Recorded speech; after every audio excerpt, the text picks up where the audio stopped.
Olá! Estamos de volta com mais uma edição do Pode Falar de Saúde. Hoje vamos tratar sobre uma campanha muito importante aí de conscientização sobre a saúde mental, que é o Janeiro Branco, que completa agora em 2024 10 anos de criação.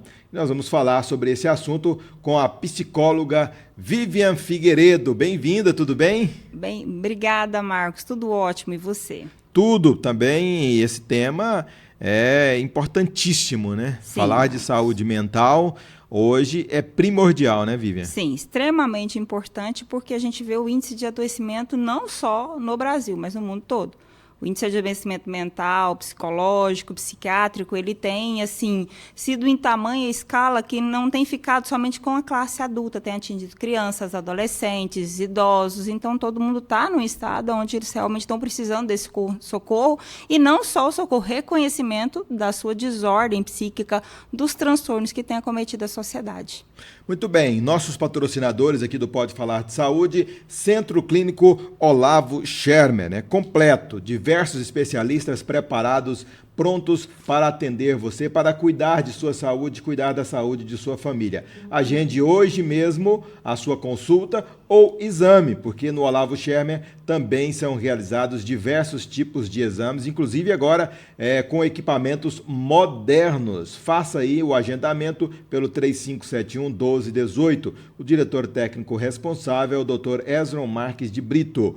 Com a gente também o Biomed, o seu laboratório de análises clínicas em Palmeiras de Goiás, completo, resultados de excelência, equipe competente, trabalhando aí para que você tenha um exame de qualidade, um exame ágil, né, com resultado ágil. Você pode fazer lá o teste do pezinho, DNA, exame toxicológico, sexagem fetal, inclusive as mães, né, ganham, e as futuras mamães, né, ganham um kit, um brinde aí do Biomed para fazer a revelação ali, né? Às vezes você não quer fazer aquele glamour todo, aquela festa grande, né? Faz só ali com o marido ou com o namorado, com o futuro papai. Aí o Biomed te presenteia com um kit muito bacaninha, muito bacana mesmo. E a gente continua aqui então, começando com o Pode Falar de Saúde, nosso podcast, sempre trazendo profissionais, especialistas aqui para falar de assuntos de saúde, sempre assuntos relevantes. Antes de iniciar o nosso tema aqui, Vivian, eu quero que você fale sobre o seu atendimento, né? Sobre você um pouquinho aí, que você tem aí uma especialidade dentro da psicologia também, né? Sim, por formação sou psicóloga, né? Já tenho um tempo já de atuação. Sou mestre também em psicologia e tenho algumas especializações e cursos direcionados para o campo da psicologia clínica e a psicologia jurídica. Então, hoje eu atendo no contexto clínico, trabalho com crianças, adolescentes, adultos, sempre observando esse quadro mesmo dos transtornos psiquiátricos e em conjunto mesmo com a psiquiatria. Então, faço atendimento mesmo diretivo, observando padrões de comportamentos, como que a gente pode estar trabalhando essas famílias e oferecendo o que a psicologia tem como condição de atuação científica para a melhoria dessas famílias, que é um dos meus nichos mesmo, trabalhar famílias nas orientações parentais dentro do contexto clínico. E no contexto jurídico, que é o campo da psicologia jurídica, eu trabalho com perícias, eu trabalho como assistente técnica de justiça, até mesmo para a gente entender quais são as condições psíquicas que fizeram alguém cometer um crime, como que isso funciona, e oferecer os documentos necessários que a justiça ou os operadores do direito precisam. E você atende onde hoje? Eu tenho um consultório particular, né, e tenho uma interligação com o Hospital Olavo Schermer, que é um parceiro já desde o meu início aqui em Palmeiras de Goiás, e hoje meu consultório ele fica ali na rua de Djalma Jaime, número 91, consultório mesmo particular de psicologia clínica. Muito bem, então se você precisar, procure a doutora Vivian Figueiredo para um atendimento especializado, um atendimento de qualidade. Muito bem, para começar então a pergunta básica, a pergunta de entrada aqui, Vivian, o que é esse Janeiro Branco que a gente sempre ouve falar? Janeiro Branco, Marcos, é algo que veio assim, para trazer conscientização em massa acerca da saúde mental. Como você mesmo disse, começou há 10 anos atrás essa movimentação no estado de Minas Gerais por um psicólogo chamado Leonardo Abraão, se eu não me engano é esse nome, e ele começou a falar desse assunto, e esse assunto ele foi tendo tanto peso que ele saiu de um contexto regional, passou para o Brasil todo, e agora ele está fora do Brasil como uma campanha diretiva no mês de janeiro para falar de adoecimento psíquico. Por quê? Por causa realmente desse alto índice de pessoas necessitando das intervenções psicológicas e psiquiátricas. E é um movimento grandioso, né? A cada ano, mais e mais pessoas estão aderindo, né? Sim. E qual a importância desse movimento? Ele já, por exemplo, já apresenta resultados positivos aí na diminuição de casos de saúde mental, por exemplo, de transtornos? Marcos, o resultado dele, assim, ele tem sido tão estrondoso que ele saiu de uma questão, como eu disse, regional, ficado ali, porque foi feito até institutos chamado Janeiro Branco, e ele virou um projeto de lei em 2019, ele se tornou uma lei sancionada agora pelo presidente em execução, que foi o Geraldo Alckmin, em 2023. Então, ele se tornou uma lei. Por quê? Porque começou a se observar que quanto mais fala de saúde mental, mais conscientização a população tem.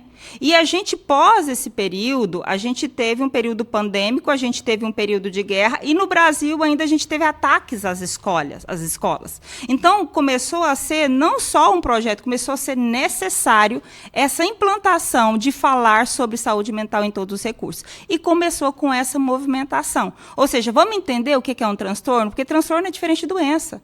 Então, o transtorno, se ele é diferente de doença, a gente precisa entender as causas, as consequências, como que ele funciona, e vamos ajudar a população a não deixar passar batido. Ou seja, os sintomas, quais são eles? Então, a conscientização, ela tem trago socialmente um benefício muito grande de conhecer e buscar ajuda.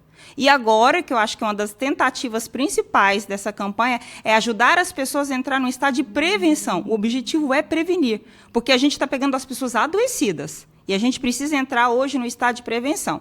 Vamos falar da doença e vamos criar uma geração que já consegue buscar ajuda antes mesmo de deixar o problema acontecer e agravar. Então, ele tem sido um resultado a longo prazo, que ainda a gente tem muito trabalho, que vai dar mais resultados ainda, mas já tem um bom resultado socialmente, que é o autocuidado, o autoconhecimento e, principalmente, buscando ajuda. Os consultórios de psicologia estão cheios, Marcos. Eu te garanto isso. Mas o que tem causado isso de fato? Assim, você mencionou aí, né? Guerra, pandemia e tal. Mas existem outros fatores também no dia a dia, na rotina nossa do dia a dia aqui, por exemplo, na família, no trabalho, na escola, no ambiente escolar. Ponto muito importante esse que você tocou, porque, olha só, a pandemia em si, ela só mostrou o que estava um pouco oculto. Adoecimento psíquico, desde quando é mundo, eles se estudam isso. No entanto, que a psicologia, ela tentou entender e sair do contexto religioso que um adoecimento psíquico, por exemplo, seria um processo de possessão. Então, a psicologia começou se o meu corpo adoece, as minhas emoções, a minha mente também adoece. Então, ela começou a observar e levar esse contexto de observação para quê? Por que essas pessoas estão adoecendo? Vamos observar o contexto? Aí você chegou num ponto muito importante. Porque ninguém nasce com um transtorno. Nós nascemos com emoções. Raiva, medo, ansiedade, alegria faz parte do repertório humano. São questões filogenéticas. Todo humano tem. Você já sentiu raiva, você já sentiu medo. Agora, por que esse negócio começa a entrar em desordem e vem aí um DSM-5, vem um CID-10, que agora tem até o CID-11, que já chegou, está chegando no Brasil, na verdade. Ele já está publicado fora, no Brasil ainda não houve a publicação, que traz esse padrão desses transtornos. Por quê? Nós nos comportamos, na minha forma de enxergar enquanto psicóloga, de 3 formas: filogeneticamente, ontogeneticamente e culturalmente. O que é essa ontogênese? História de vida. Se a pessoa está inserida num lugar onde tem muita agressividade, onde ela passa escassez, onde ela falta comida, falta afeto, muitas vezes esse pai não tem trabalho, ou o trabalho está em excesso, será que ela não vai desenvolver nesse campo emocional alguma alteração comportamental? Só que esse negócio é tão singelo que ele vai acontecendo assim pausadamente. Aí chega na idade adulta, e hoje está um pouquinho rápido, porque as crianças também já estão tendo crises de ansiedade, e fala, não, eu tô sentindo isso. Então, o contexto em si, aonde você está inserido, as famílias, o seu local de trabalho, a forma do autocuidado, não se alimenta direito, corre demais, a vida muito acelerada, isso tudo vai alterar esse quadro emocional. E você pode vir a ter um transtorno, e são mais de 300 transtornos já dado pelo DSM-5. É muita coisa, então, hein? Trem demais. É muita coisa, mano. São mais de 300 tipos diferentes. Quais são os principais aqui? Vamos reforçar isso. Vamos. No Brasil, inclusive, a gente tem alguns apontamentos pela Organização Mundial de Saúde, que é o país considerado mundialmente que mais tem pessoas ansiosas diagnosticadas. Imagina só, 100 diagnósticos. Então, é o país onde nós conceituamos um país ansioso, e aí as crianças elas chegam até mesmo no consultório falando, doutora, eu tenho uma ansiedade, ela é uma criança, ela não sabe o que é isso, mas ela vive num contexto onde as pessoas dizem que são ansiosas, então ela vai trazer essa verbalização. Então, ansiedade, número 1, na condição realmente de tratamento no nosso país.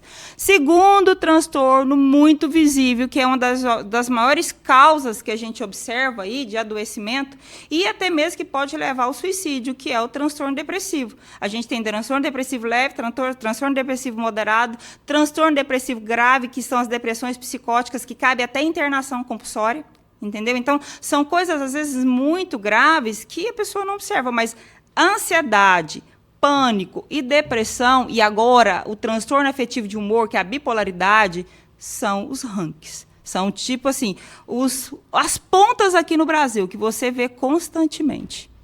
Muito bem. Crianças, adolescentes, adultos e idosos aí, merece qual o foco maior aqui desse, ou é todos por igual? Não. Cada forma, para você ver, um tratamento com a criança, se ela chega e a gente tem ali a atuação da família, o tratamento com ela é extremamente rápido.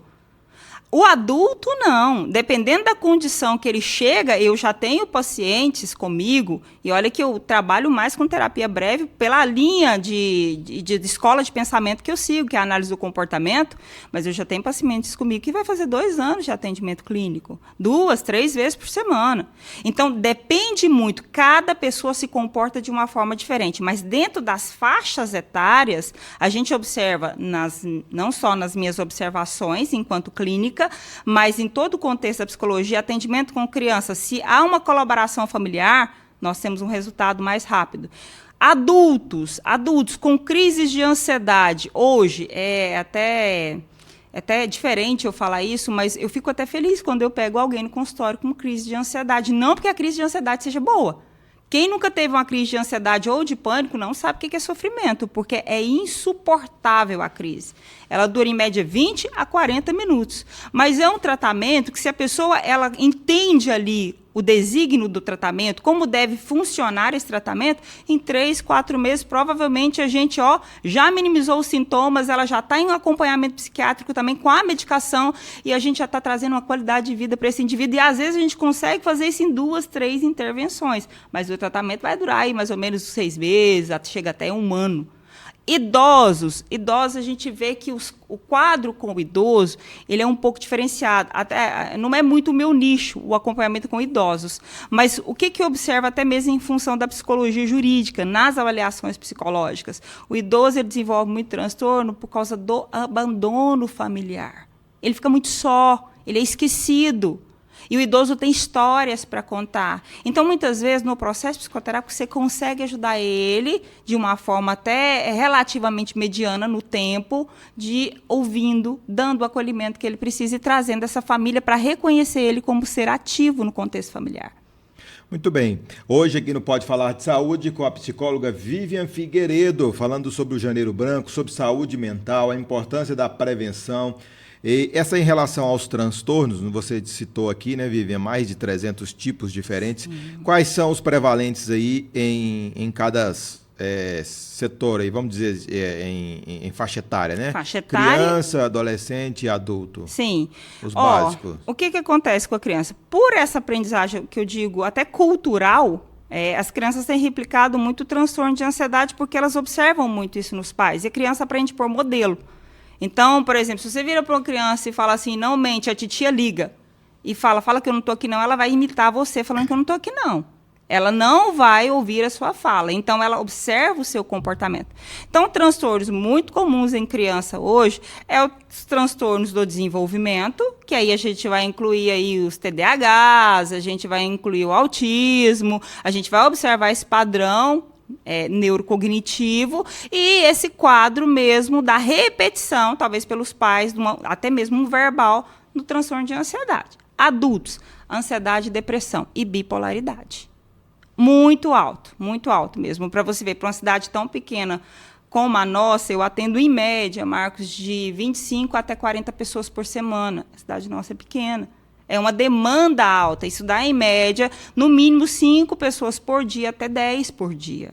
Então, é uma quantidade muito grande. E dentro desse quadro, eu faço uma diferenciação. Eu tenho ali, se eu atendo, vamos supor, 10 pessoas no dia, provavelmente 5 é transtorno de ansiedade com já síndrome do pânico. Com as crises de pânico já acontecendo. Transtorno depressivo, 3, 4. E muito triste, mas a bipolaridade também tem se apresentado fortemente dentro do contexto consultório. Ou seja, transtorno afetivo do humor, ele tem aparecido no mercado mais do que antes. A gente pode até fazer um programa sobre bipolaridade, né? Pode. Inclusive, a gente pode até chamar um psiquiatra junto, que deve ser muito interessante a gente falar disso. Porque não é tão distante mais, né? Não é. E é extremamente danoso, porque na bipolaridade é onde ocorrem os maiores índices de suicídio. Diferente, porque todo mundo pensa, a pessoa está com transtorno depressivo. Quem mais suicida são os bipolares, porque com os bipolares nós temos uma alteração a longo prazo de humor. Então, eu tenho 6 meses, 1 ano, muito bem, muito tranquilo, de repente a queda ela é muito intensa. E a gente tem uma questão muito biológica envolvendo a bipolaridade, que ela não é só uma questão social, só não. É muita coisa social, mas não é só a história de vida envolvendo esse indivíduo. A gente tem uma falta de lítio nesse corpo.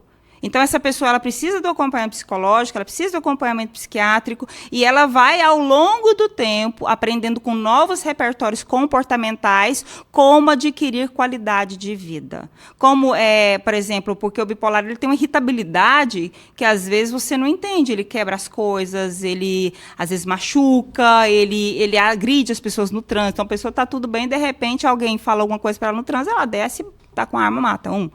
Então, não estou dizendo que estejam todos bipolares, mas a probabilidade dele estar sendo acometido por um transtorno afetivo de humor é alta. E aí é onde isso agora parece que deu um boom. Então, é um tema que realmente precisa começar a falar, entender e começar a tratar urgentemente. O Pode Falar de Saúde tem o oferecimento do Centro Clínico Olavo Schermer e também do Laboratório de Análises Clínicas Biomed, aqui em Palmeiras de Goiás. Estamos recebendo e conversando hoje com a psicóloga Vivian Figueiredo. Ô Vivian, em relação ao adoecimento em massa, né, sobre saúde mental, como está essa situação hoje? A situação ela é bem alta. Se eu não me engano, foi feita uma pesquisa em 2022 para 2023 que nós estávamos com 19 milhões de pessoas diagnosticadas com ansiedade e depressão no Brasil. É muita coisa. Então, quantidade muito alta. Como eu te disse, dentro dos consultórios de psicologia e de psiquiatria estão cheios. E eu estou falando da psicologia clínica. Agora, imagina o profissional psicólogo dentro da empresa, o que ele está observando, que aí a gente tem observado agora um novo surgimento do burnout, que é o quê? Esse adoecimento psíquico no contexto de trabalho, a pessoa está bem aqui, mas na hora que ela entra na empresa, e eu tenho pacientes assim, é só entrar lá, começa as reações fisiológicas, porque o transtorno em si, principalmente esse transtorno que envolve transtorno de estresse pós-traumático, transtorno de ansiedade, transtorno depressivo, ele tem reação fisiológica, todo o seu organismo entra em movimento. Face treme sem a pessoa aquecer, sem querer, gagueira funcional, ela começa a gaguejar, o coração parece que vai sair para fora, parecendo que você está tendo um ataque cardíaco. No entanto, muita gente vai para o cardiologista primeiro lugar que eles procuram é o cardiologista. Então, o índice de adoecimento, ele é altíssimo.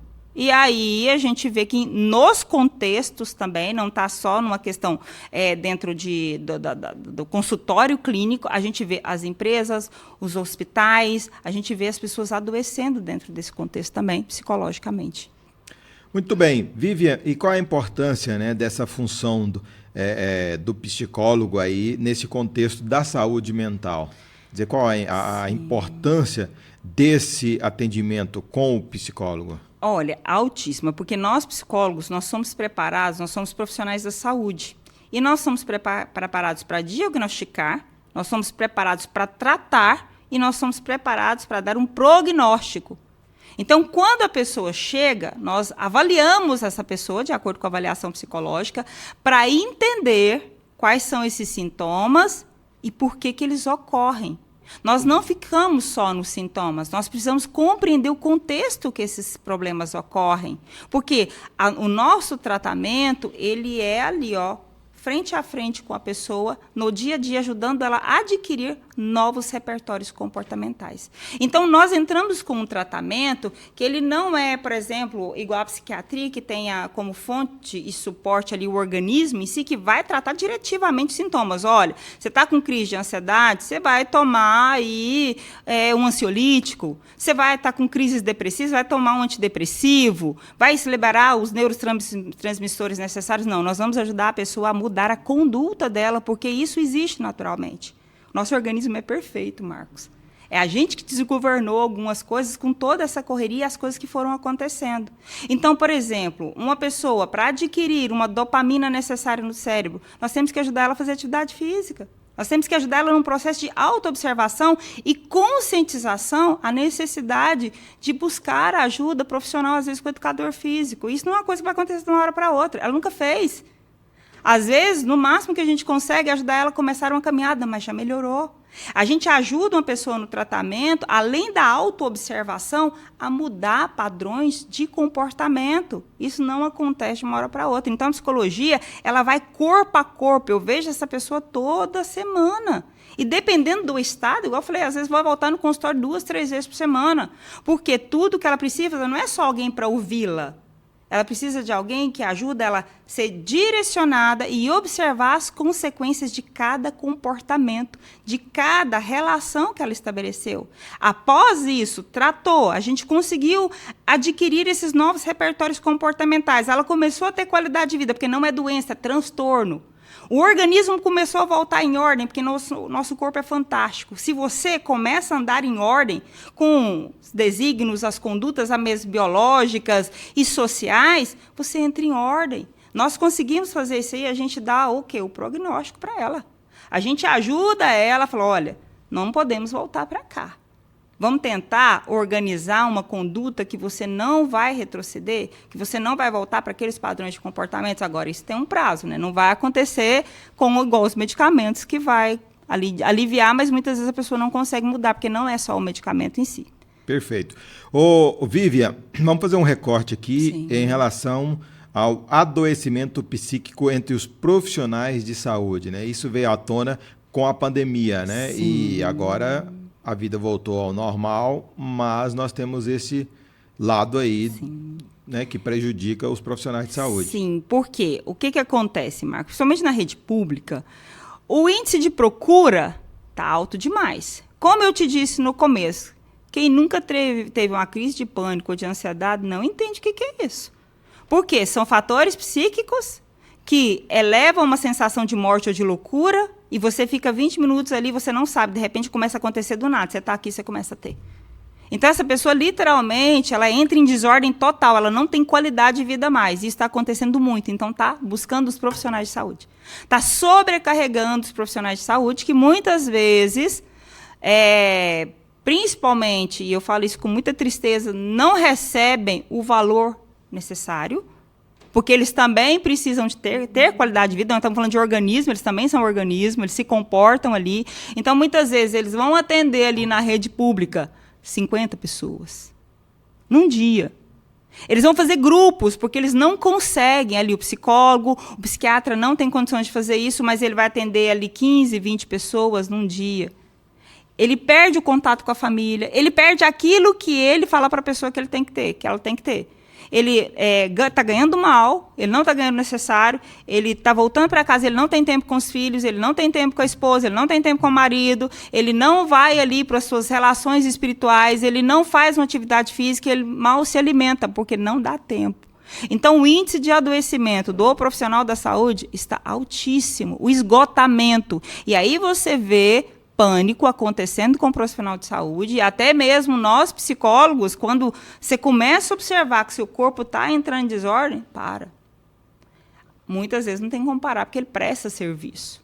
Mas ele precisa ali de um diagnóstico até mesmo para se cuidar. Então, tem sido muito alto, porque aumentou a procura e não tem a quantidade suficiente de profissionais trabalhando com a saúde mental. E como é que nós vamos resolver tudo isso? Porque está atingindo todo mundo, né? Não é só um público específico, né? Marcos, a campanha ela vem justamente para a gente falar disso. É o que você está fazendo agora. É o que você se quanto dispôs mais a fazer. Divulgar, quanto mais conversar sobre isso, mais alerta nós vamos dar para as pessoas. Mais alertas para elas conhecerem como elas se comportam, para elas começarem a pedir ajuda, para elas não continuarem passando por cima, porque esse negócio é um efeito cascata, vai virando uma bomba dentro da pessoa. E é muito sério. E aí é muito interessante a gente ver esse adoecimento até mesmo com as crianças, porque com as crianças hoje, existe uma lei que foi sancionada em 2018, que fala o que para a gente? Sobre a lei do suicídio. Criança e adolescente que apresenta algum quadro de ideação suicida, comportamento de automutilação ou tentativa de suicídio, não pode ficar mais só com a escola ou com a família, tem que acionar o órgão de monitoramento e fiscalização. Por quê? Porque tá com problema.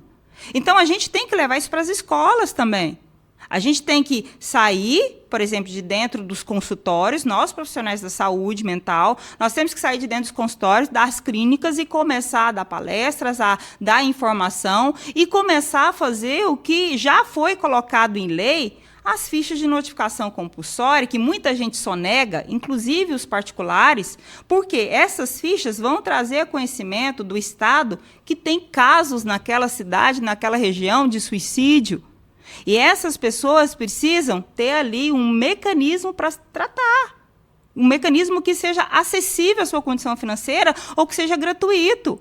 Então, o Estado em si, o governo federal, ele manda essas verbas quando chega aí para nós as fichas, que é levada para o órgão de vigilância sanitária. Para falar, olha, em Palmeiras de Goiás, nas escolas, 50 crianças tiveram ideação suicida. Então, aciona o conselho tutelar. Se a gente conseguir estabelecer esse fluxo da rede e andar, a gente vai melhorar muito. E começa o quê? Conversando. Começa explicando, porque é tudo muito novo para todo mundo.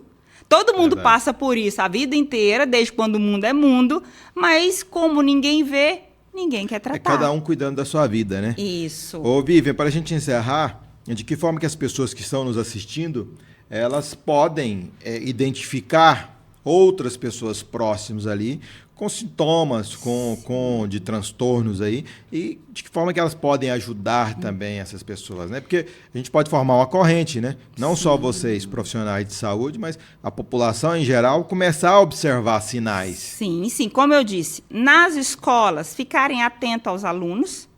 Esses alunos começam a mudar muito o padrão de comportamento, e aí a gente observa que a violência sexual e o bullying, que é a autoviolência provocada, ela aumentou muito as ideações suicidas e o quê? A tentativa de suicídio. Então, a escola ela já começa a ter pessoas ali, até mesmo dentro das salas de aula, que possam estar acolhendo essas crianças e levando aos órgãos de monitoramento e fiscalização. As famílias, família é muito importante, Marcos. Começou a observar a alteração comportamental, está dormindo pouco, está dormindo muito, está comendo pouco, está comendo demais. Começou a ficar isolado num canto, aquela apatia, aquela angústia, aquela tristeza, começou a verbalizar essas coisas. Dá um jeito de buscar ajuda. Vai no postinho aí do seu setor. Aqui em Palmeiras nós temos média complexidade, infelizmente nós não temos alta complexidade ainda, que é para tratar literalmente questões psiquiátricas e a dependência, que é um transtorno também. E essa campanha fala disso, tá? Do transtorno de dependência química, que é um transtorno já trazido pelo DSM-5. Então, a partir do momento que eu tenho conhecimento de uma alteração, vai buscar ajuda. Vai buscar ajuda de um profissional, vai buscar ajuda de um psiquiatra, de um psicólogo. Se você tem condições de ir para a rede particular, vai. Se não, vai no postinho, vai na média complexidade, que aqui é o EMAESB. Chega lá, preencha a sua ficha. Se possível, vai até no Ministério Público. faz o que for necessário, porque senão a gente pode não observar esses sintomas de mudanças de comportamentos e às vezes a gente chegar em casa tem alguém com os pulsos cortados, alguém com o pescoço aí, ó, já estendido, e isso é muito sério. Não dá para voltar. Infelizmente, nós tivemos alguns casos, né, em um mês aqui. Sim. 3 casos de autoextermínio, de suicídio, né? É muito triste, né? Muito, e para você ver, para essas pessoas cometerem o suicídio, esse negócio, elas não querem tirar a própria vida, elas querem tirar a dor. A dor é de morte do transtorno. É por isso que é muito difícil, é forte demais. E essas pessoas já estão lutando contra isso e já estão dando sinais há muito tempo. E, às vezes, tenta-se muitos recursos, às vezes precisa de uma internação, Marcos. Quando eu falo da depressão psicótica, eu estou falando de internação. É o caso que leva-se literalmente para uma clínica, porque senão essa pessoa vai se matar. Uma crise de bipolaridade muito acentuada, no contexto depressivo, às vezes é internação. Então, pedir ajuda, ir atrás, ligar no CVV, correr atrás, eu acho que é o mecanismo que a gente tem agora para tratar esses indivíduos que estão realmente apresentando esses sinais. Muito bem. E que o janeiro é branco, mas o ano todo pode ser branco, né? A gente dedica muito no janeiro, mas a gente pode distribuir essa atenção toda ao longo do ano, né? Vivian Figueiredo, psicóloga, muito obrigado pela sua presença aqui, participação no Pode Falar de Saúde, e com certeza o espaço está aberto para a gente continuar falando sobre isso ao longo do ano aí, tá bom? Um abraço. Abraço, Marcos. Muito obrigada ao GO por todo o carinho e por ter me chamado, viu? Obrigada. É isso aí, pessoal. Você que acompanhou, muito obrigado pela sua atenção, audiência e carinho. Nós estaremos de volta na próxima segunda-feira, 19h, pelas redes sociais, pelo canal do GO em Foco no YouTube, sempre trazendo um convidado ou convidada da área de saúde, discutindo assuntos de relevância para você. Todos os vídeos estão em nosso canal no YouTube, então você pode ir lá assistir, assistir de novo, enfim, adquirir o conhecimento compartilhado pelos nossos convidados. Tchau, Vivian. Tchau, Marcos. Tchau também aos nossos patrocinadores. A gente agradece aqui o Olavo Schermer, o Centro Clínico com a história de mais de 50 anos, com exames, consultas e também aí realizando diversos atendimentos com especialistas. É importantíssimo isso, né? Porque você não precisa se deslocar para cidades maiores. Em Palmeiras de Goiás, no Olavo Schermer, você tem diversos especialistas aí para cuidar de sua saúde. E também ao Biomed, Laboratório de Análises Clínicas, Laboratório de Excelência em Palmeiras de Goiás. Tchau, pessoal. Até o próximo Pode Falar de Saúde.